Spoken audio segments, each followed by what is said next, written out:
Assalamualaikum warahmatullahi wabarakatuh.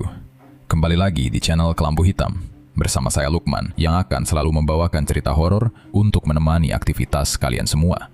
Gimana kabarnya teman-teman semua? Semoga kalian semua dalam keadaan sehat selalu dan dilancarkan rezekinya.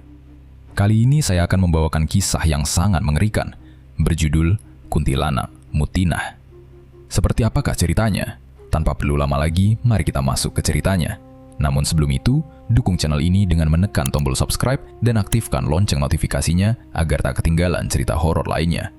Selamat mendengarkan. Malam itu udara terasa sangat panas dan membuat Juna terbangun dari tidurnya. Juna adalah seorang remaja laki-laki yang malam itu terpaksa tidur berdesakan bersama ayah, ibu, dan kedua kakaknya. Mereka tidur di teras rumah yang hanya ditutupi oleh lembaran terpal plastik. Rumah baru mereka memang belum selesai dibangun, sehingga tidak ada kamar yang bisa digunakan untuk istirahat. Dinding rumah masih berupa tumpukan bata yang belum disemen, dan atapnya juga belum terpasang.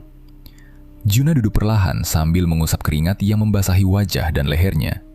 Ia merasa sangat haus, dan tenggorokannya terasa kering. Juna melihat keluarganya masih tertidur pulas di atas tikar tipis yang digelar di lantai semen kasar.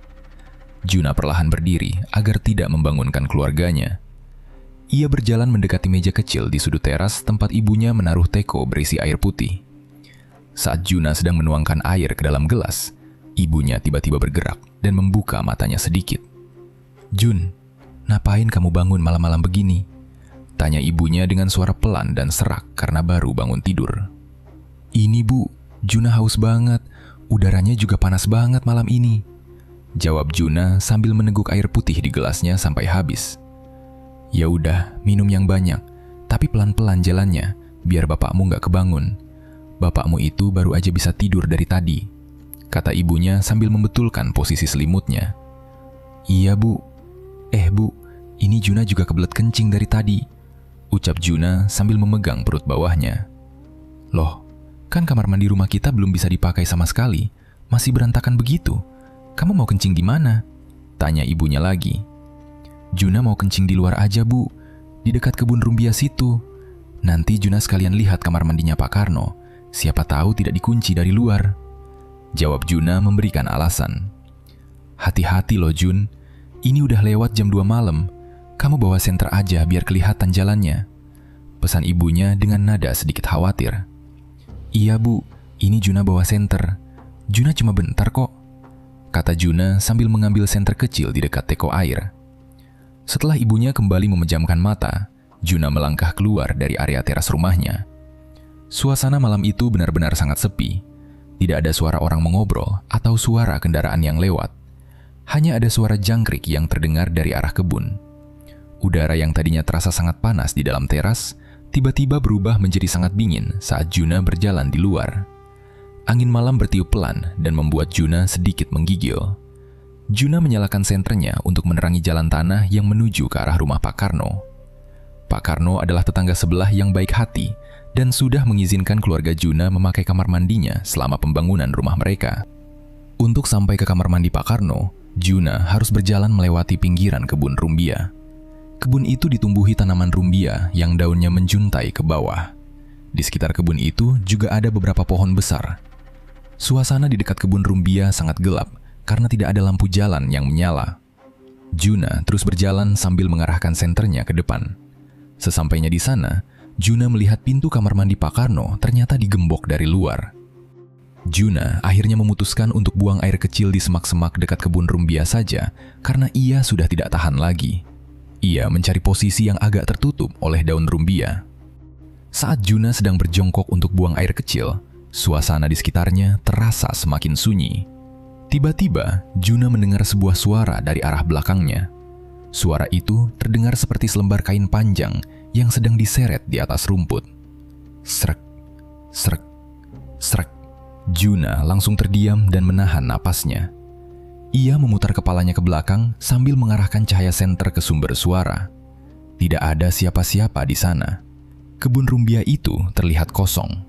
"Siapa di situ? Jangan main-main ya, ini udah malam," kata Juna dengan suara bergetar karena mulai merasa takut. Tidak ada jawaban sama sekali.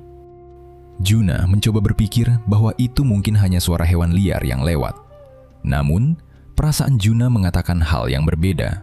Ia mulai merasa ada seseorang yang sedang berdiri di dalam gelap dan terus mengawasi gerak-geriknya. Juna buru-buru merapikan pakaiannya dan berniat untuk segera berlari kembali ke rumah. Baru saja ia mau berdiri, tiba-tiba ada sebuah tekanan yang sangat berat menimpa punggung sebelah kirinya. Tekanan itu terasa sangat dingin, persis seperti ada bongkahan es besar yang menempel di kulitnya. Tubuh Juna langsung kaku dan tidak bisa digerakkan sama sekali. Ia tidak mampu berdiri tegak karena beban di punggungnya terlalu berat. Bersamaan dengan itu, leher Juna terasa dicekik dengan sangat kuat. Ia mencoba membuka mulutnya untuk berteriak meminta tolong kepada ibunya, tetapi tidak ada satupun suara yang keluar dari tenggorokannya. Napas Juna menjadi sesak. Ia hanya bisa menunduk sambil menahan rasa sakit dan dingin yang menjalar ke seluruh tubuhnya. Juna mulai menangis karena panik dan ketakutan. Dalam keadaan tubuh yang lumpuh itu, Juna teringat untuk berdoa. Ia menutup matanya rapat-rapat dan mulai membaca doa di dalam hati. "Ya Allah, tolong! Ya Allah, tolong! Juna mau pulang!" ucap Juna berkali-kali di dalam hatinya. Ia terus memfokuskan pikirannya pada doa tersebut. Setelah Juna terus berdoa tanpa henti, perlahan-lahan tekanan berat di punggungnya mulai menghilang. Rasa dingin yang menempel di badannya juga mulai berkurang. Cekikan di lehernya mengendur sehingga Juna bisa mengambil napas panjang. Juna langsung menggunakan kesempatan itu untuk berdiri. Kakinya masih terasa lemas dan gemetar, tetapi ia memaksakan diri untuk tegak. Juna berniat lari secepat mungkin meninggalkan tempat itu. Namun, saat ia membalikkan badannya ke arah jalan pulang, Juna melihat sesuatu yang membuat langkahnya terhenti seketika. Di depan sana, Juna melihat ada bayangan putih yang melayang dengan sangat cepat. Bayangan itu bergerak menuju ke arah sebuah pohon sirsak besar yang ada di pinggir kebun rumbia. Juna mengarahkan cahaya senternya ke arah pohon sirsak tersebut. Di antara daun-daun sirsak yang rimbun, berdiri sosok perempuan dengan penampilan yang sangat menyeramkan. Perempuan itu memiliki rambut hitam legam yang sangat panjang dan kusut berantakan. Rambut itu menjuntai menutupi sebagian tubuhnya. Kulit wajah perempuan itu terlihat sangat pucat, seputih warna kapur tembok. Mata perempuan itu terbuka sangat lebar dan melotot ke arah Juna dengan tatapan yang kosong. Perempuan itu kemudian membuka mulutnya dan tersenyum dengan sangat lebar. Senyumnya terlihat tidak wajar karena tarikan bibirnya terlalu panjang. Dari mulutnya yang menyeringai itu, Juna bisa melihat gigi perempuan itu yang sangat tajam, dan jumlahnya terlihat lebih banyak dari gigi manusia normal. Juna ingin lari, tetapi kakinya terasa menempel kuat di tanah. Ia hanya bisa berdiri mematung sambil menatap sosok menyeramkan tersebut. Tiba-tiba, sosok perempuan itu tertawa. Tawanya terdengar sangat tinggi dan melengking, sangat mirip dengan suara kuda yang sedang merintih kesakitan. Suara tawa itu menggema di telinga Juna dan membuat kepalanya terasa sakit. Juna merasa sangat ketakutan sampai dadanya terasa sesak. Pandangan mata Juna mulai menjadi kabur dan berputar-putar. Suara tawa melengking itu terus terdengar semakin keras di kepalanya. Karena tidak kuat lagi menahan rasa takut yang luar biasa, Juna akhirnya kehilangan kesadaran. Tubuhnya langsung jatuh ambruk ke tanah di dekat kebun rumbia yang gelap itu. Sementara itu, Ibu Juna tiba-tiba terbangun dari tidurnya karena merasa ada sesuatu yang kurang. Ia meraba area lantai di sebelahnya dan menyadari bahwa Juna belum juga kembali ke tempat tidurnya. Perasaan khawatir perlahan mulai muncul di dalam hatinya. Ibu Juna menoleh ke arah jam dinding kecil yang menempel di tiang kayu teras rumah. Waktu sudah menunjukkan pukul 2:30 pagi. Juna sudah terlalu lama berada di luar hanya untuk buang air kecil. Ibu Juna segera membangunkan suaminya dengan menggoyangkan pundaknya pelan agar kakak-kakak Juna tidak ikut terbangun. "Pak, bangun Pak. Juna dari tadi belum balik. Tadi pamitnya mau kencing keluar. Ibu jadi kepikiran nih," ucap ibunya dengan nada suara yang sangat panik. Bapak Juna langsung terbangun dan mengusap wajahnya yang masih terlihat sangat mengantuk. Ia segera mengambil senter yang tergeletak di dekat bantalnya. Mereka berdua kemudian berjalan keluar menuju arah kebun rumbia untuk mencari anak bungsunya itu. Ibu Juna terus memanggil nama anaknya berulang kali sepanjang jalan, tetapi sama sekali tidak ada jawaban yang terdengar. Suasana malam itu masih sangat sunyi dan gelap. Saat cahaya senter Bapak Juna diarahkan ke area semak-semak dekat pohon sirsak besar, Ibu Juna langsung berteriak keras. Ia melihat tubuh anaknya tergeletak kaku di atas tanah basah di pinggir kebun. "Ya Allah, Pak, itu Juna, kenapa, Pak? Juna, bangun, Nak!" teriak ibunya sambil berlari mendekat dan langsung memeluk tubuh Juna. Bapak Juna menyusul dari belakang dan mengangkat kepala anaknya ke pangkuannya. Wajah Juna terlihat sangat pucat pasi dan kedua matanya tertutup sangat rapat. Ibu Juna menangis histeris melihat keadaan anaknya yang tidak merespons panggilan mereka. Bapak Juna mencoba menepuk pipi anaknya perlahan untuk membangunkannya dari ketidaksadaran. Namun tubuh Juna terasa sangat kaku saat disentuh dan suhu badannya sedingin es. Rahang Juna juga terkunci rapat, sehingga ia hanya bisa mengeluarkan suara erengan pelan dari dalam tenggorokannya. "Kita bawa Juna ke rumah Pak Karno aja, Bu. Rumah kita lagi berantakan banget, gak ada tempat buat baringin dia," kata bapaknya sambil menggendong tubuh Juna yang tiba-tiba terasa sangat berat. Ibu Juna terus menangis terseduh-seduh sambil mengikuti langkah suaminya dari belakang. Suara tangisan Ibu Juna di tengah malam yang sunyi itu membuat beberapa tetangga terbangun. Kakak-kakak Juna yang tidur di teras juga ikut terbangun dan menyusul orang tua mereka menuju rumah Pak Karno. Bapak Juna segera mengetuk pintu rumah Pak Karno dengan keras. Pak Karno dan istrinya keluar dari rumah dengan wajah kebingungan. Melihat Juna yang digendong dalam keadaan kaku seperti kayu, Pak Karno langsung menyuruh mereka semua masuk ke dalam rumah.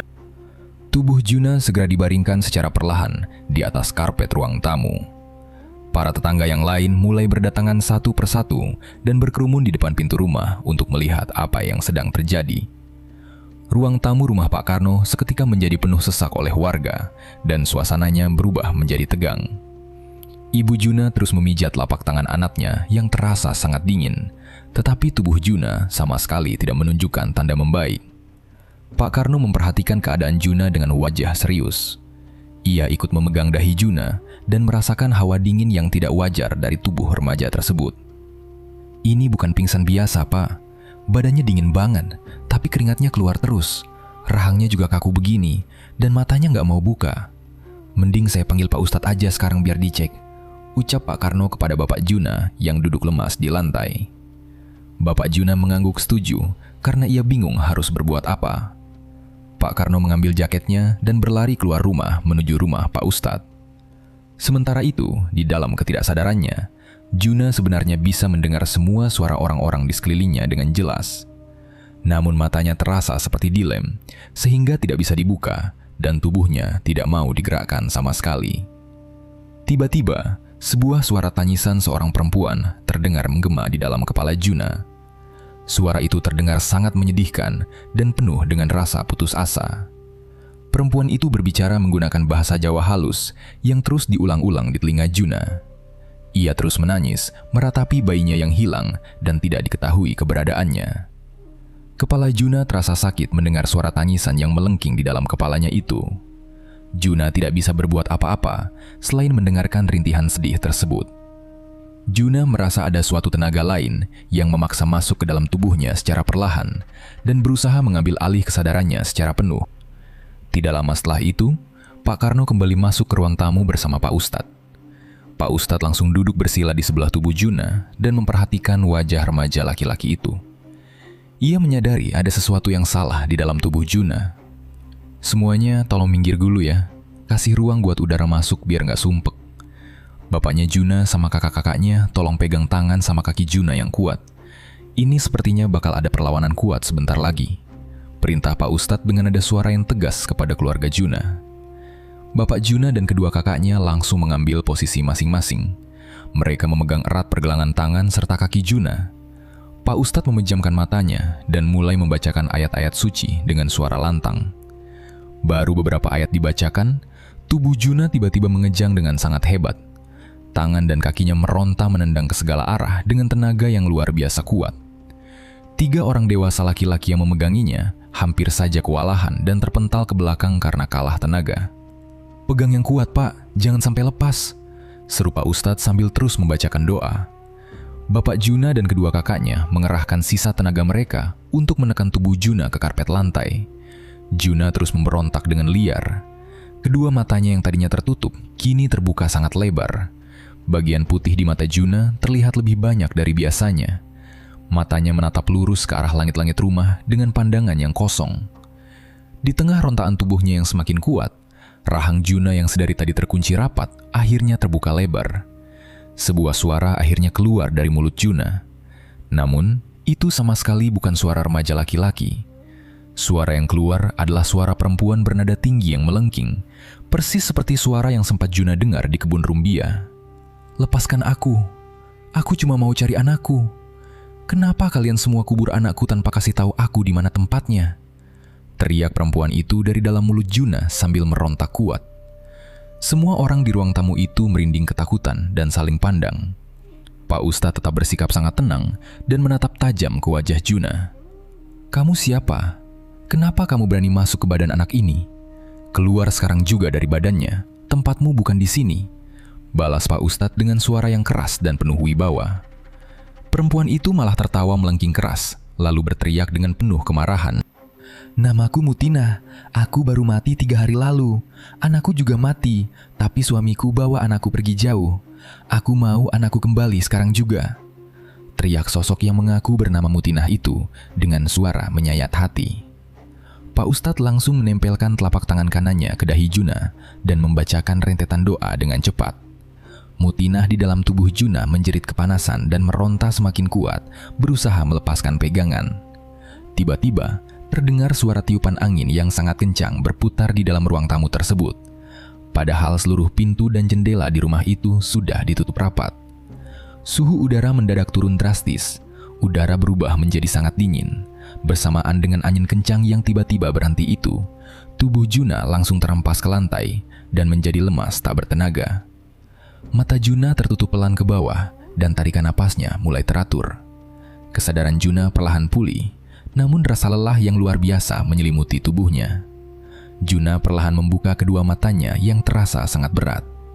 Ibunya mengusap rambut Juna pelan sambil terus mengucap syukur karena anak bungsunya sudah sadar kembali. Juna mencoba bangun dan duduk, tetapi tenaganya belum pulih sepenuhnya, sehingga ia harus dibantu oleh bapaknya untuk bersandar ke tembok ruang tamu. Suasana di dalam ruangan itu masih terasa cukup dingin dan menegangkan. Pak Ustadz menghela napas panjang, lalu mengusap sisa keringat yang ada di dahinya. Ia kemudian mengubah posisi duduknya, menghadap ke arah warga yang masih berdiri berdesakan di dekat pintu masuk. Wajah Pak Ustadz terlihat sangat serius, karena kejadian kesurupan tadi bukanlah hal yang biasa. Sosok yang masuk ke dalam tubuh Juna membawa rasa marah dan dendam yang sangat kuat. Pak Ustadz merasa perlu mengetahui latar belakang sosok tersebut agar masalah ini bisa diselesaikan dengan tuntas dan tidak mengganggu warga desa lagi. "Bapak Ibu sekalian, ada yang tahu siapa Mutinah ini? Coba tolong jelasin ke saya, apa yang sebenarnya terjadi sama perempuan itu sampai arwahnya marah besar seperti tadi?" tanya Pak Ustadz dengan suara yang tenang namun terdengar tegas. Para warga saling pandang satu sama lain dengan wajah ragu. Suasana menjadi hening sejenak karena tidak ada yang berani berbicara lebih dulu. Setelah beberapa saat, Pak Karno akhirnya berdehem pelan dan maju satu langkah ke depan. Sebagai tetangga yang tinggal cukup dekat dengan kebun rumbia, Pak Karno merasa tahu sedikit tentang keluarga tersebut. "Mutinah itu tetangga kita, Pak Ustadz. Rumahnya ada di sebelah kebun rumbia, persis di dekat tempat Juna ditemukan pingsan tadi. 3 hari yang lalu, Mutinah emang baru aja meninggal dunia," jawab Pak Karno memulai ceritanya dengan suara pelan. Pak Karno kemudian melanjutkan penjelasannya kepada Pak Ustadz dan seluruh warga yang hadir. Ia menceritakan bahwa 3 hari sebelumnya, Mutinah mengalami pendarahan hebat saat proses melahirkan anak pertamanya. Warga sempat berusaha mencari bantuan medis, tetapi nyawa Mutinah tidak tertolong lagi. Bayi yang baru saja dilahirkannya itu juga dinyatakan meninggal dunia pada malam yang sama. Kejadian itu membuat seluruh warga desa merasa sangat berduka. Suami Mutinah yang bernama Pak Dikin adalah orang yang paling terpukul atas kejadian tersebut. Pak Dikin menangis histeris karena harus kehilangan istri dan anak pertamanya dalam waktu yang bersamaan. "Terus di mana mereka dikuburkan, Pak Karno? Kenapa tadi arwahnya bilang kalau bayinya dibawa pergi jauh?" tanya Pak Ustadz memotong penjelasan Pak Karno. "Nah, itu dia masalahnya, Pak Ustadz. Waktu itu Pak Dikin bilang kalau dia nggak sanggup melihat 2 makam sekaligus di desa ini. Dia ngerasa terlalu sedih kalau harus mengingat kejadian itu terus-menerus. Akhirnya, Pak Dikin bikin keputusan sendiri. Jenazah Mutinah dikuburkan di tempat pemakaman desa kita, tapi jenazah bayinya diserahkan ke keluarga Mutinah untuk dibawa dan dikuburkan di Purwokerto. Jelas Pak Karno mengakhiri ceritanya. Banyak warga yang terkejut mendengar penjelasan Pak Karno tersebut. Ternyata tidak semua orang di desa itu mengetahui tentang keputusan Pak Dikin yang memisahkan makam ibu dan anak tersebut. Sebagian besar warga mengira bahwa bayi itu dikuburkan di sebelah makam ibunya. Warga mulai berbisik-bisik satu sama lain, menyadari bahwa keputusan Pak Dikin memisahkan makam bayi dari ibunya mungkin adalah penyebab utama munculnya gangguan ini. Di tengah suara bisikan warga, seorang nenek tua bernama Mbah Dasia mengangkat tangannya sedikit sambil berjalan perlahan mendekati kerumunan di ruang tamu. "Pantes aja saya kemarin malam lihat kejadian yang aneh di sekitar kebun rumbia itu," kata Mbah Dasia dengan suaranya yang serak dan bergetar karena usia tua. Semua orang di ruang tamu langsung diam dan menoleh ke arah Mbah Dasia. Nenek tua itu menceritakan bahwa kemarin malam, ia tidak bisa tidur dan tidak sengaja membuka jendela rumahnya yang menghadap langsung ke arah pohon sirsak besar di pinggir kebun rumbia. Di sana, Mbah Dasia melihat dengan mata kepalanya sendiri, ada sosok perempuan berbaju putih kotor sedang duduk di atas dahan pohon sirsak. Sosok itu terlihat menggendong sesuatu di kedua tangannya dan mengayun-ayunkannya dengan pelan, persis seperti seorang ibu yang sedang menidurkan bayinya.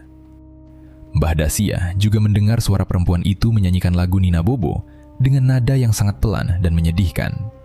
Mendengar cerita Mbah Dasia, Juna langsung merinding ketakutan. Cerita nenek tua itu sangat cocok dengan sosok mengerikan yang baru saja ia lihat sebelum pingsan di dekat kebun rumbia. Juna menundukkan kepalanya, berusaha mengusir bayangan wajah pucat dan senyum lebar makhluk tersebut dari pikirannya.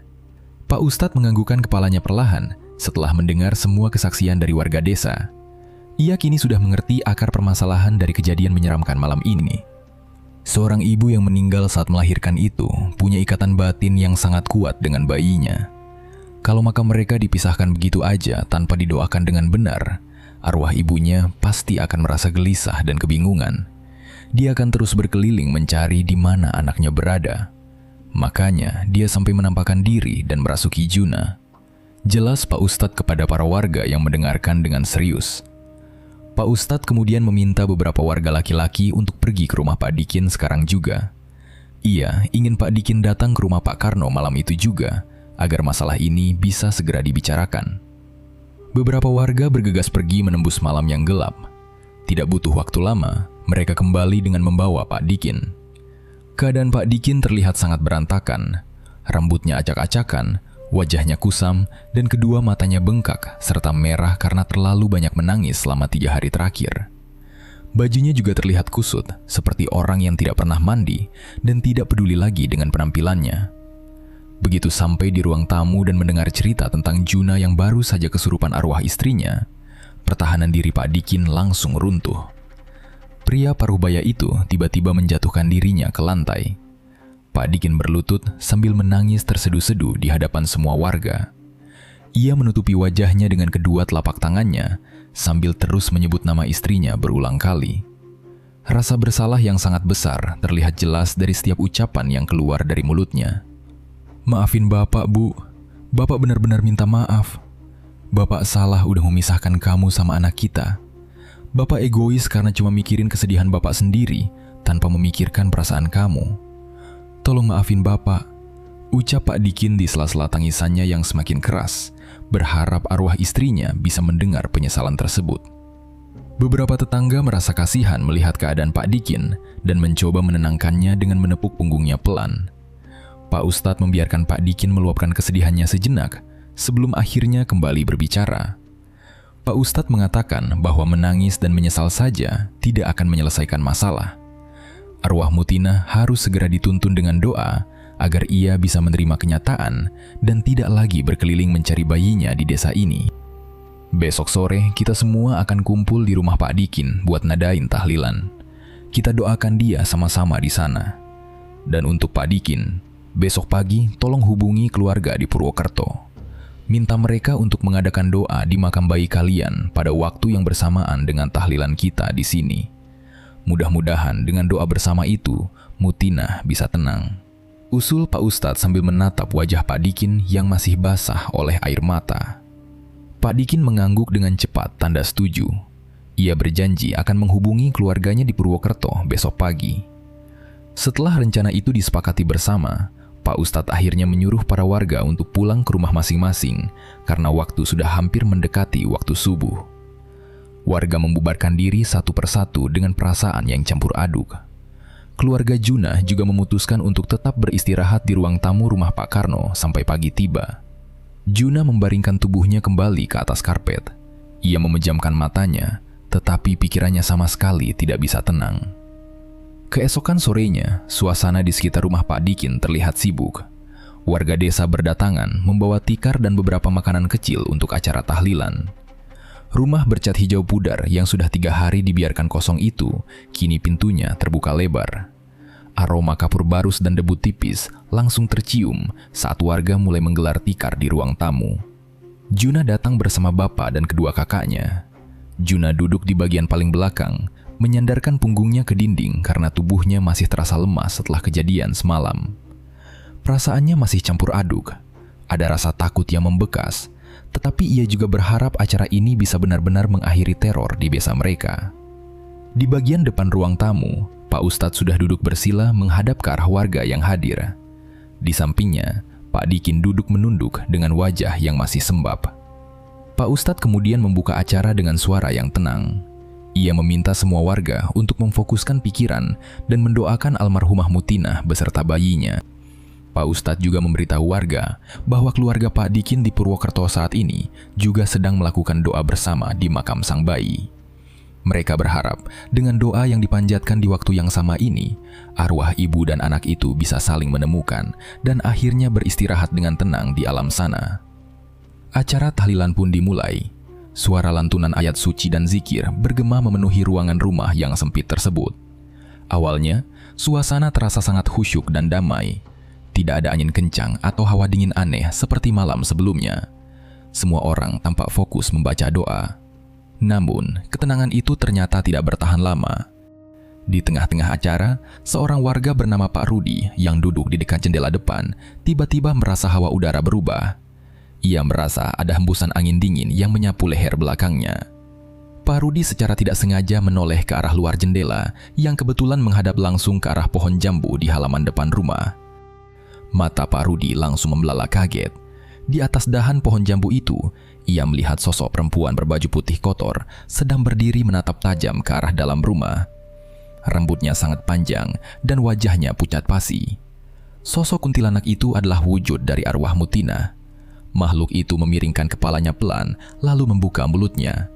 Sebuah suara tawa melengking terdengar pelan menembus kaca jendela. Tawanya sangat mengerikan, seolah sedang mengejek orang-orang yang berdoa di dalam rumah. Setelah tertawa, sosok itu tiba-tiba menghilang begitu saja dari pandangan. Tubuh Pak Rudi langsung gemetar hebat. Ia menundukkan kepala dan menutup matanya rapat-rapat sampai acara tahlilan selesai. Pak Rudi tidak berani berbicara saat doa masih berlangsung karena takut merusak suasana.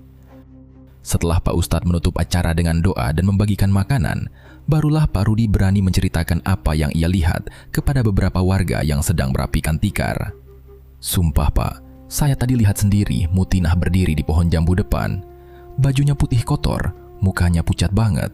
Dia sempat ketawa melengking terus ngilang gitu aja, ucap Pak Rudi dengan wajah yang masih pucat dan suara bergetar. Kabar dari Pak Rudi itu langsung menyebar dengan cepat ke telinga semua warga yang hadir. Warga yang tadinya merasa lega, kini kembali diselimuti rasa takut. Acara yang seharusnya membawa ketenangan malah berakhir dengan kepanikan baru. Warga desa buru-buru pulang ke rumah masing-masing sebelum langit menjadi benar-benar gelap. Mereka berjalan berombongan karena tidak ada yang berani pulang sendirian. Kekhawatiran warga ternyata terbukti benar. Beberapa hari setelah acara tahlilan itu, teror arwah Mutinah ternyata belum juga hilang. Wujud kuntilanak itu malah semakin sering menampakkan diri kepada warga desa. Beberapa orang mengaku melihat sosok perempuan berambut panjang itu sedang duduk diam di atas dahan pohon sirsang. Ada juga warga lain yang hanya melihat kelebatan bayangan putih bergerak cepat di antara semak-semak kebun rumbia. Akibat kejadian yang terus berulang ini, warga desa menjadi sangat ketakutan. Begitu matahari terbenam, tidak ada lagi warga yang berani keluar rumah. Pintu dan jendela dikunci rapat-rapat sejak sore. Juna sendiri masih sangat trauma dengan kejadian yang menimpanya. Setiap kali ia terpaksa berjalan di dekat area kebun rumbia pada siang hari, perasaannya langsung menjadi tidak enak. Bulu kuduknya sering berdiri sendiri. Ingatan tentang wajah menyeramkan Mutina dan tawa melengkingnya, seolah terus menempel di kepala Juna dan sangat sulit untuk dilupakan. Di sisi lain, Pak Ustadz mulai merasa ada sesuatu yang sangat janggal dengan semua kejadian ini. Ia banyak merenung di teras rumahnya setiap malam. Menurut pemikiran Pak Ustadz, jika tahlilan sudah dilakukan dan keluarga di Purwokerto juga sudah mendoakan sang bayi, arwah Mutina seharusnya sudah bisa tenang. Makhluk itu tidak mungkin terus muncul dan mencari anaknya jika memang anaknya sudah dimakamkan dengan benar di tempat yang jauh. Pak Ustadz merasa ada sebuah bagian cerita yang hilang. Ia mulai curiga bahwa ada penjelasan dari Pak Dikin yang belum disampaikan secara jujur kepada warga desa. Karena rasa penasarannya semakin besar, suatu sore Pak Ustadz memutuskan untuk mendatangi rumah Pak Dikin. Ia sengaja datang sendirian agar bisa berbicara santai tanpa membuat Pak Dikin merasa dihakimi oleh orang banyak. Saat Pak Ustadz mengetuk pintu, Pak Dikin keluar dengan wajah yang terlihat semakin kurus dan pandangan yang kosong. Pak Ustadz langsung meminta izin untuk masuk dan duduk di ruang tamu yang terlihat sangat berantakan. Begini Pak Dikin, saya datang ke sini mau bicara jujur-jujuran aja sama sampean. Ini soal almarhumah istri sampean yang masih sering muncul di desa kita, kata Pak Ustadz memulai percakapan dengan nada suara pelan tapi serius. Loh, kan kemarin kita udah adain tahlilan bareng Pak Ustadz. Keluarga di Purwokerto juga gitu. Kok istri saya masih belum tenang juga ya? Jawab Pak Dikin sambil menunduk dan meremas jari-jarinya sendiri. Nah, itu yang mau saya tanyain. Coba sampean cerita lagi pelan-pelan ke saya. Waktu malam istri sampean meninggal itu, kejadian aslinya gimana? Terus proses bawa jenazah bayi sampean ke Purwokerto itu ceritanya gimana? Kok rasanya ada yang aneh dari semua kejadian ini? Cecar Pak Ustadz sambil menatap tajam ke arah mata Pak Dikin. Mendengar pertanyaan itu, gerak-gerik Pak Dikin langsung terlihat sangat salah tingkah. Matanya bergerak liar menghindari tatapan Pak Ustadz. Ia berkeringat dingin dan beberapa kali menggeser posisi duduknya karena merasa sangat gugup. Kata-katanya sering terputus dan terdengar sangat ragu saat mencoba menjawab rentetan pertanyaan dari Pak Ustadz. Ya seperti yang saya bilang kemarin Pak Ustadz. Istri saya meninggal sehabis pendarahan. Terus bayinya langsung saya kasih ke saudara buat dibawa ke Purwokerto malam itu juga. Jawab Pak Dikin dengan suara yang bergetar menahan panik. Melihat reaksi dan jawaban yang terbata-bata itu, Pak Ustadz menghela napas dalam-dalam. Pak Ustadz tahu betul ada sebuah kebohongan besar yang sedang disembunyikan rapat-rapat sejak hari pertama kematian Mutina. Namun, Pak Ustadz memilih untuk tidak marah atau membentak laki-laki tersebut. Ia tetap menjaga nada suaranya agar terdengar tenang dan lembut saat berbicara. Pak Ustadz sadar bahwa menekan Pak Dikin dengan paksaan atau ancaman hanya akan membuat laki-laki itu semakin ketakutan dan menutup mulutnya rapat-rapat. Pak Dikin, tolong jujur sama saya sekarang. Saya datang ke sini sendirian, saya nggak bawa warga sama sekali. Saya cuma mau tahu cerita aslinya, biar desa kita ini aman lagi. Istri sampean itu kasihan banget terus gentayangan di sini karena urusannya yang belum selesai. Tolong kasih tahu saya kebenarannya. Ucap Pak Ustadz pelan namun penuh dengan ketegasan yang tidak bisa dibantah. Mendengar ucapan Pak Ustadz yang sangat tenang itu, pertahanan mental Pak Dikin akhirnya hancur sepenuhnya. Bahu laki-laki itu mulai bergetar hebat menahan isak tangis.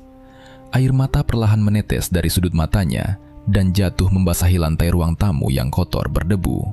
Tangisannya semakin lama semakin keras, terdengar memenuhi ruangan. Pak Dikin tiba-tiba turun dari kursi kayunya dan langsung duduk bersimpuh di lantai, tepat di depan kaki Pak Ustadz. Ia menangis terseduh-seduh meratapi nasib buruk yang menimpanya. Laki-laki yang tadinya berusaha keras menutupi kebohongannya itu, kini terlihat sangat putus asa dan sama sekali tidak berdaya. Pak Ustadz, saya mau jujur semuanya sekarang. Saya yang salah, Pak. Tapi tolong janji sama saya. Tolong jangan biarin warga menghakimi saya kalau mereka tahu ini.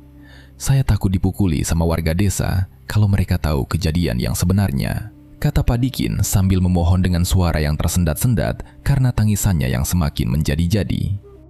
Pak Ustadz menganggukkan kepalanya pelan sambil memegang bahu Pak Dikin untuk menenangkannya. Ia berjanji akan menjaga keselamatan Pak Dikin dan memastikan masalah ini diselesaikan dengan jalan yang baik tanpa ada kekerasan dari warga. Setelah mendapat kepastian dari Pak Ustadz, Pak Dikin menarik napas panjang. Ia mulai membuka mulutnya dan menceritakan kejadian kelam pada malam istrinya meninggal dunia. Malam itu, saat Mutinah menghembuskan napas terakhirnya setelah berusaha melahirkan, pikiran Pak Dikin menjadi sangat kacau balau. Rasa sedih kehilangan istri yang sangat ia cintai seketika berubah menjadi rasa marah yang tidak terkendali. Dalam keadaan pikiran yang sangat gelap dan kebingungan, Pak Dikin menatap bayi yang baru saja dilahirkan ke dunia itu. Bukannya merasa bahagia melihat anaknya lahir dengan selamat, Pak Dikin justru merasa sangat benci. Ia menganggap kehadiran bayi itulah yang menjadi penyebab utama Mutinah harus kehilangan nyawanya. Rasa marah yang memuncak itu membuat Pak Dikin benar-benar kehilangan akal sehatnya sebagai seorang manusia. Tanpa berpikir panjang lagi, ia langsung mencekik leher bayi yang baru lahir tersebut dengan kedua tangannya sampai bayi itu tidak bisa bernapas lagi. Setelah bayinya tidak bernyawa, Pak Dikin baru sadar akan perbuatan kejinya. Ia kemudian berbohong kepada bidan desa yang menolong persalinan, mengatakan bahwa bayi itu lahir dalam keadaan sudah tidak bernapas sejak keluar dari perut ibunya. Saya gelap mata, Pak Ustadz. Saya marah banget waktu itu ngelihat istri saya mati. Makanya saya sekalian bohong ke semua orang kalau bayi saya dibawa keluarga ke Purwokerto. Padahal bayi saya nggak pernah dibawa kemana-mana dari desa ini, ucap Pak Dikin sambil menutupi wajahnya yang penuh dengan air mata penyesalan. Penjelasan itu membuat Pak Ustadz terdiam cukup lama karena sangat terkejut. Namun, cerita Pak Dikin ternyata belum selesai sampai di situ. Pak Dikin kemudian melanjutkan pengakuan mengerikannya. Setelah Mutinah dan bayinya dinyatakan meninggal dunia, Pak Dikin diam-diam membawa jenazah bayi kecil itu keluar rumah pada tengah malam buta. Tanpa sepengetahuan satu orang pun, Pak Dikin berjalan menuju ke bagian tengah kebun rumbia yang sepi. Di tempat yang gelap dan tersembunyi dari pandangan rumah warga itulah, Pak Dikin menggali tanah dan menguburkan jenazah bayinya sendirian. Tidak ada doa yang dibacakan, tidak ada kain kafan yang layak, dan tidak ada nisan yang menandai kuburan bayi yang tidak berdosa tersebut. Mendengar pengakuan yang sangat jujur itu, Pak Ustadz merasa sangat kaget dan syok berat. Dadanya terasa sangat sesak seolah ia kehabisan pasokan udara. Pak Ustadz sama sekali tidak pernah menyangka ada kejadian sekejam itu di desa mereka yang biasanya tenang. Kini semua teka-teki itu menjadi sangat jelas di kepala Pak Ustadz. Ia akhirnya paham kenapa arwah Mutinah terus menampakkan diri dalam wujud kuntilanak di sekitar pohon sirsa dekat kebun rumbia. Mutinah sebenarnya tidak sedang berniat mengganggu warga desa, melainkan ia sedang terus mencari anak bayinya yang dikuburkan secara sembarangan di tempat yang sepi dan gelap itu. Teror mengerikan yang dialami Juna dan ketakutan warga selama ini ternyata murni bersumber dari perbuatan keji Pak Dikin. Meskipun perasaannya sangat hancur dan marah mendengar kebenaran itu, Pak Ustadz tetap berusaha keras mengendalikan emosinya. Ia mengingat janjinya untuk tidak menggunakan kekerasan fisik. Pak Ustadz meminta Pak Dikin untuk tetap duduk di lantai dan menenangkan pikirannya. Pak Dikin gak boleh lari dari rumah ini. Masalah ini besar banget, dan perbuatan Bapak itu udah melanggar hukum. Bapak diam di rumah aja sampai saya datang lagi besok, kata Pak Ustadz memberikan peringatan dengan nada suara yang sangat serius dan tegas. Setelah mengucapkan kata-kata itu, Pak Ustadz langsung berdiri dan berjalan keluar, meninggalkan rumah Pak Dikin tanpa menoleh lagi. Langkah kaki Pak Ustadz terasa sangat berat saat berjalan menyusuri jalan tanah di desa itu. Beban pikiran yang menumpuk di kepalanya membuat perasaannya hancur berkeping-keping. Ia tidak habis pikir bagaimana seorang suami dan ayah tega melakukan hal seburuk itu kepada darah dagingnya sendiri. Malam itu, Pak Ustadz sama sekali tidak bisa memejamkan mata di kamarnya. Ia sibuk memikirkan cara terbaik untuk menyampaikan kenyataan pahit ini kepada seluruh warga desa besok pagi, tanpa memancing kemarahan massal yang bisa berujung pada kerusuhan. Keesokan paginya, saat matahari baru saja muncul menyinari desa, Pak Ustadz meminta ketua RT untuk mengumpulkan seluruh warga di halaman depan musola desa. Banyak warga yang datang dengan wajah bingung dan saling bertanya-tanya. Mereka tidak tahu alasan pasti mengapa Pak Ustadz mengumpulkan orang sebanyak ini di pagi hari yang masih cukup dingin. Setelah semua warga desa berkumpul dan suasana menjadi tenang, Pak Ustadz mengambil posisi berdiri di depan. Ia mulai berbicara dengan suara yang lantang. Pak Ustadz menceritakan semua pengakuan Pak Dikin semalam, dari awal mula kejadian sampai akhir cerita. Pak Ustadz menceritakan alasan sebenarnya Mutinah meninggal dan rahasia besar tentang di mana letak jenazah bayi itu sebenarnya dikuburkan. Penjelasan panjang lebar dari Pak Ustadz langsung membuat seluruh warga desa terkejut bukan main. Wajah-wajah yang tadinya dipenuhi rasa penasaran, kini berubah menjadi tegang dan tidak percaya dengan apa yang baru saja mereka dengar. Mereka sama sekali tidak menyangka bahwa selama ini Pak Dikin telah berbohong tentang keluarga istrinya yang ada di Purwokerto. Kenyataan bahwa ada jenazah seorang bayi yang dibunuh dan dikuburkan secara diam-diam di tengah kebun rumbia membuat banyak warga merinding ketakutan. Berbagai macam suara warga langsung bersahutan memenuhi udara pagi. Ada ibu-ibu yang menutup mulutnya dengan kedua tangan karena merasa sangat ngeri dan tidak percaya dengan kejahatan yang baru saja mereka dengar. Ada juga beberapa bapak-bapak yang mengepalkan tangannya kuat-kuat dengan rahang yang mengeras karena menahan amarah. Warga desa benar-benar merasa dikhianati dan dibohongi mentah-mentah oleh Pak Dikin selama beberapa hari terakhir ini. Beberapa orang pria pemuda bahkan sudah berteriak dengan lantang, mengajak warga lain untuk mendatangi rumah Pak Dikin saat itu juga. Emosi warga perlahan mulai tersulut, dan suasana di halaman musola menjadi semakin tidak terkendali. Melihat kondisi warga yang mulai terpancing emosi dan bersiap untuk bertindak anarkis, Pak Ustadz segera mengangkat kedua tangannya ke atas. Ia meminta seluruh warga desa untuk diam dan menahan diri agar tidak melakukan tindakan bodoh. Tolong semuanya tenang dulu. Jangan ada yang emosi berlebihan dan main hakim sendiri. Saya udah janji sama Pak Dikin kalau kita nggak bakal pakai kekerasan sama sekali. Ingat, masalah ini harus diselesaikan lewat jalan hukum, bukan dengan pukulan. Kalau kalian bertindak sendiri, yang rugi nanti malah kalian semua berurusan sama polisi. Ucap Pak Ustadz dengan suara yang sangat keras, berusaha mengalahkan suara ricuh para warga. Mendengar peringatan keras dari Pak Ustadz yang sangat mereka hormati itu, emosi warga yang tadinya hampir meledak, perlahan mulai mereda kembali.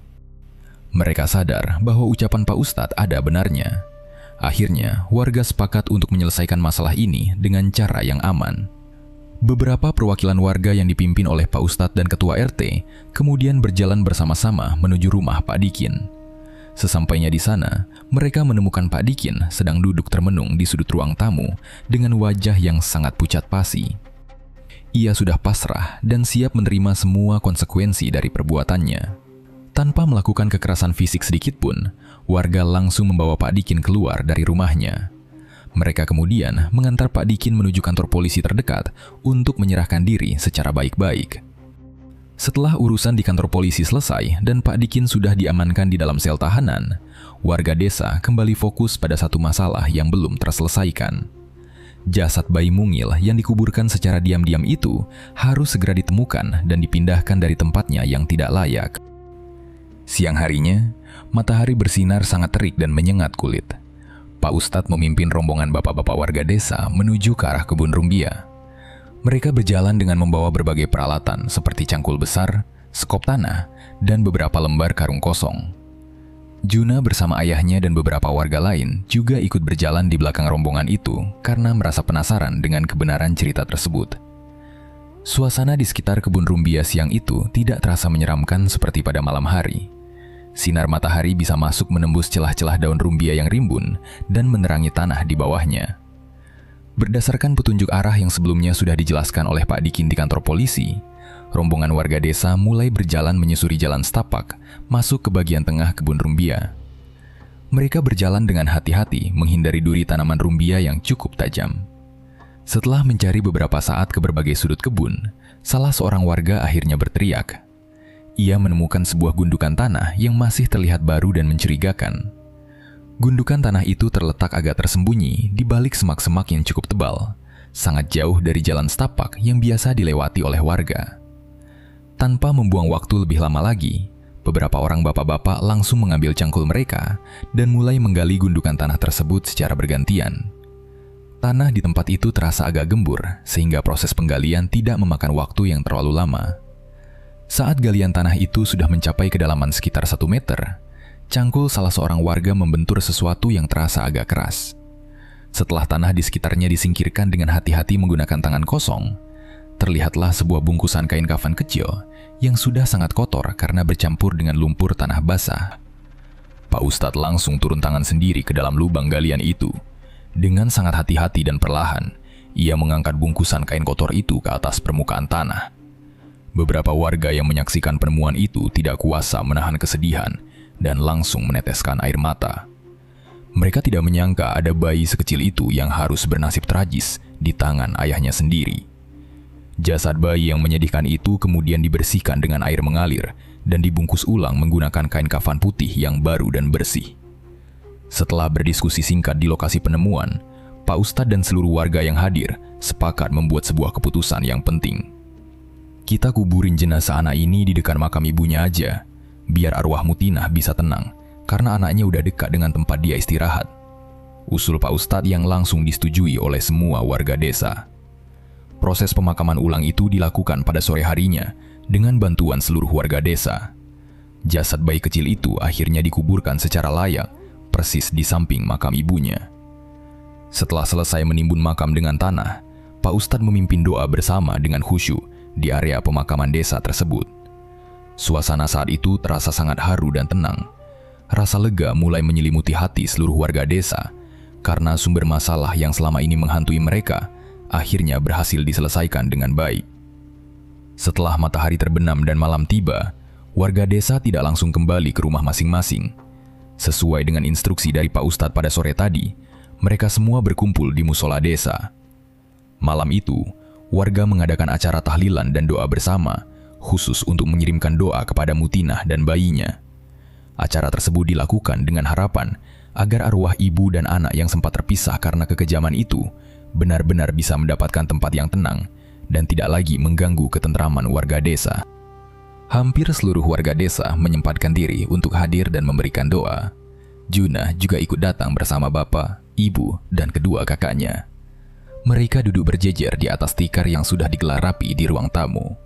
Suasana di dalam rumah bercat hijau pudar itu masih terasa sedikit suram, tetapi raut wajah warga yang hadir sudah tidak setegang beberapa hari yang lalu. Mereka semua datang dengan niat yang sama, yaitu mendoakan Mutinah dan anak bayinya yang sekarang sudah dimakamkan berdekatan. Pak Ustadz duduk di bagian paling depan menghadap para warga. Ia memegang buku Yasin kecil di tangannya dan menatap seluruh warga dengan pandangan yang tenang. Sebelum mulai membacakan doa, Pak Ustadz menyempatkan diri untuk memberikan beberapa pesan penting kepada warga desa yang sudah berkumpul. Bapak Ibu semuanya, hari ini kita kumpul lagi di sini buat ngirim doa untuk almarhumah Mutinah dan bayinya. Anak bayinya udah kita makamkan dengan layak di dekat ibunya kemarin sore. Saya minta tolong, mulai hari ini kita lupain semua kejadian seram yang udah lewat.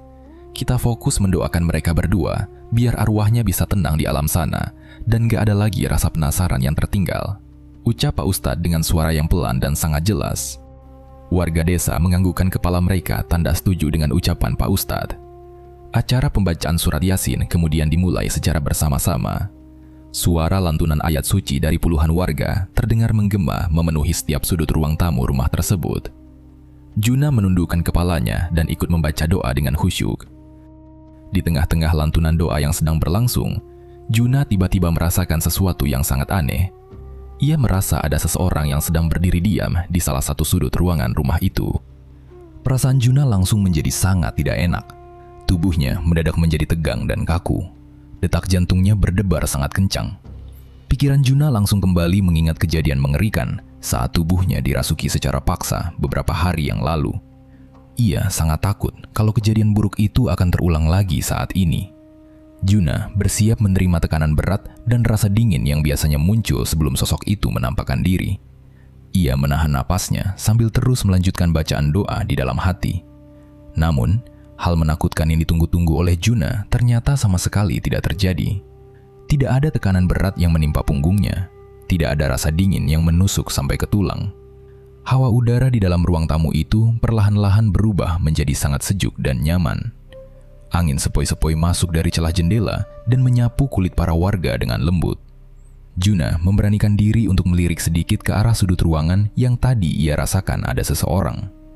Tidak ada wujud mengerikan di sana. Tidak ada sosok perempuan berambut panjang dengan wajah pucat dan senyum yang menyeramkan.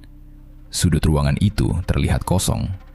Meskipun matanya tidak melihat apa-apa, perasaan Juna mengatakan bahwa kehadiran makhluk itu memang ada di sana. Tetapi kali ini rasanya sangat berbeda. Kehadiran makhluk gaib itu tidak lagi memancarkan rasa marah, rasa dendam, atau rasa sedih yang mendalam. Hawa yang Juna rasakan saat ini hanyalah perasaan damai dan lega yang sangat kuat. Juna akhirnya menyadari bahwa sosok Mutina hadir di sudut ruangan itu bukan untuk mengganggu, melainkan hanya untuk mendengarkan doa-doa yang sedang dibacakan oleh warga untuknya dan anak bayinya. Juna menghela napas panjang, melemaskan tubuhnya yang tadinya tegang, dan kembali fokus mengikuti doa sampai selesai. Ternyata bukan hanya Juna saja yang merasakan perubahan suasana tersebut. Warga desa yang lain juga ikut merasakan hal yang sama. Rumah Mutina yang biasanya terasa sangat pengap, sumpek dan menyeramkan, kini berubah menjadi lebih terang dan lapang. Selama acara tahlilan berlangsung, tidak ada satupun kejadian aneh yang muncul. Tidak ada suara tawa yang melengking dari luar rumah. Tidak ada suara benda jatuh atau hembusan angin kencang yang meniup gorden jendela.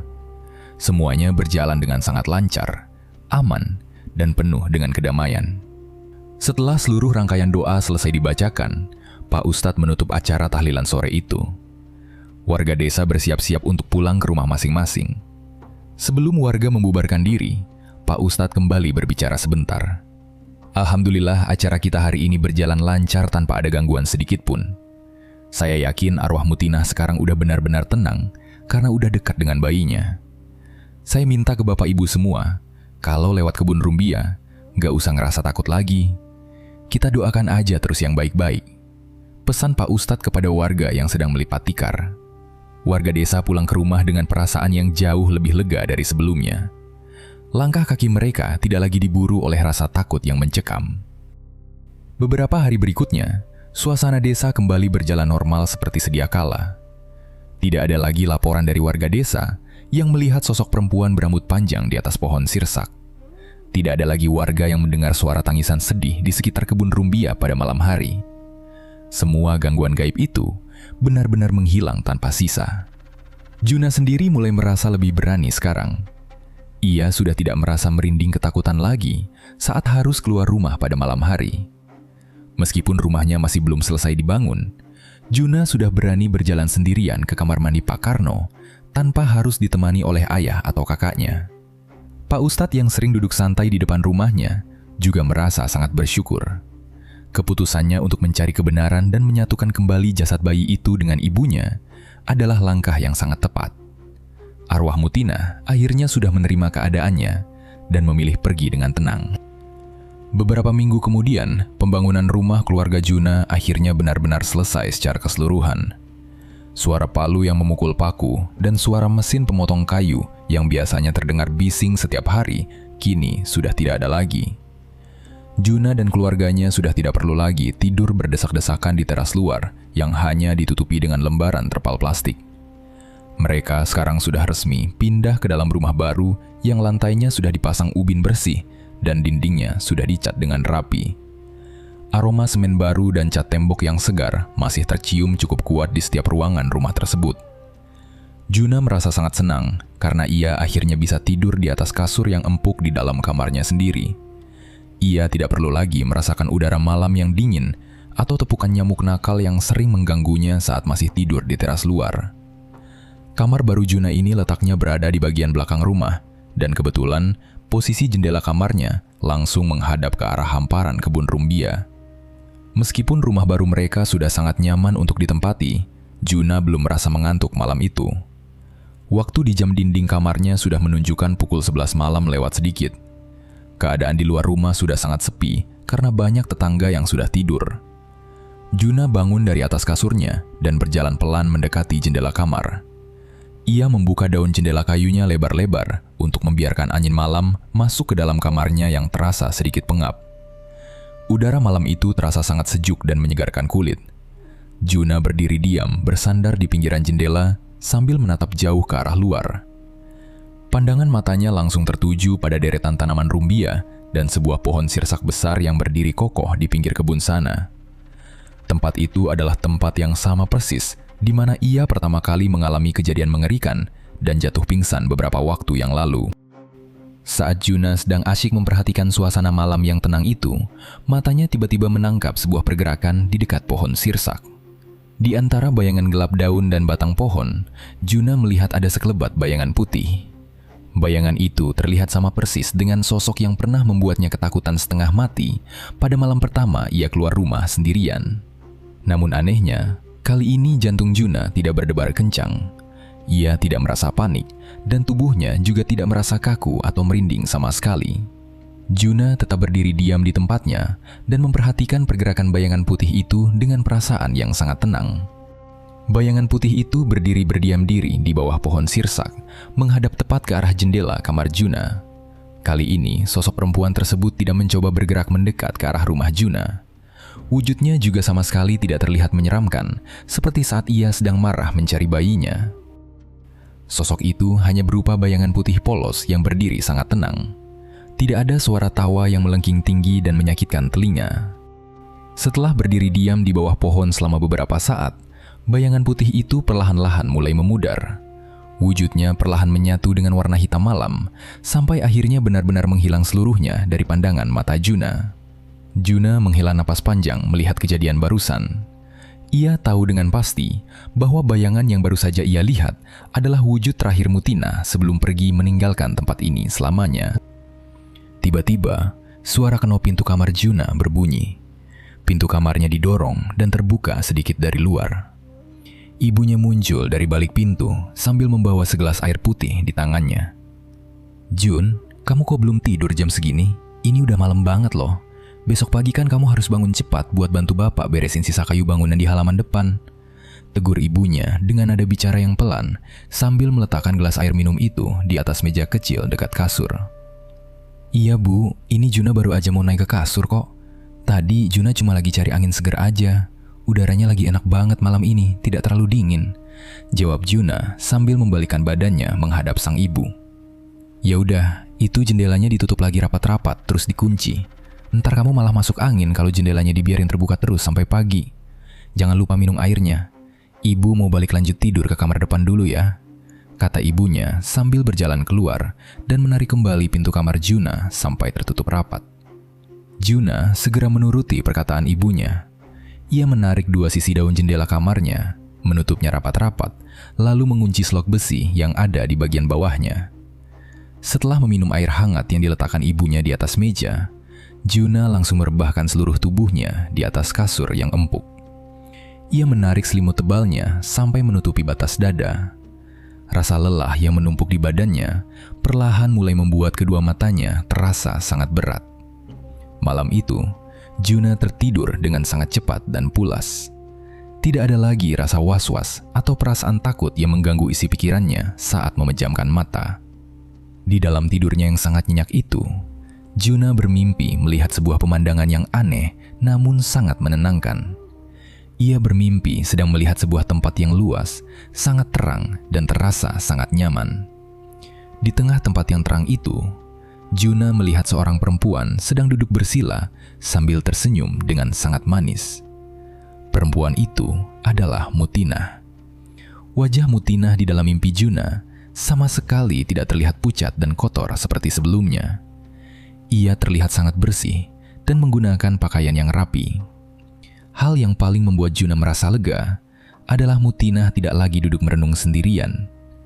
Di dalam dekapan lengannya, ada seorang bayi kecil mungil yang sedang tertidur dengan sangat pulas. Mutina memeluk bayinya itu dengan sangat erat dan penuh kasih sayang. Di dalam mimpi itu, tidak ada lagi suara teriakan yang marah, tidak ada air mata kesedihan, dan tidak ada lagi suara tangisan minta tolong. Semuanya terlihat sangat damai, dan perempuan itu tampak sangat bahagia.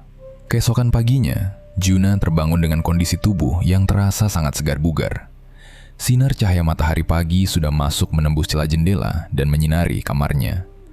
Juna duduk di pinggir kasur dan langsung mengingat mimpi indah yang baru saja ia alami semalam. Ia tersenyum sendiri mengingat wajah bahagia Mutina.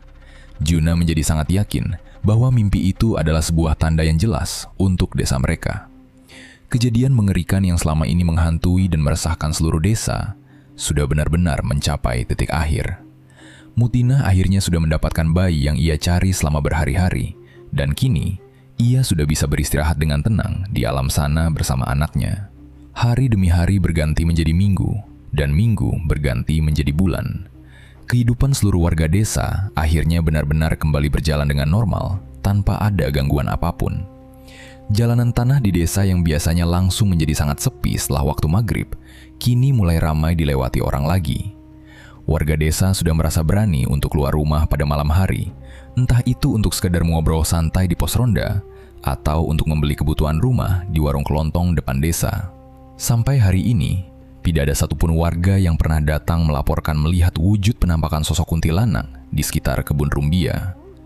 Suasana menyeramkan dan hawa dingin yang sempat menyelimuti desa itu sudah hilang sepenuhnya, tanpa meninggalkan sisa ketakutan sedikit pun di hati warga. Juna sendiri mulai menjalani kegiatan hariannya sebagai seorang anak remaja biasa dengan tenang dan nyaman. Ia sering bermain bersama teman-temannya di sore hari dan membantu bapaknya di rumah saat waktu senggang.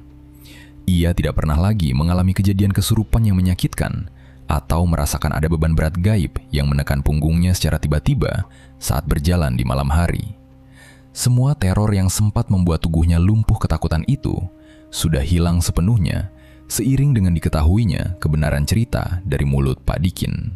Kasus Pak Dikin sendiri saat ini sudah ditangani oleh pihak kepolisian, dan warga tidak mau ikut campur lebih jauh dalam urusan hukum tersebut. Mereka memilih melanjutkan hidup ke depan.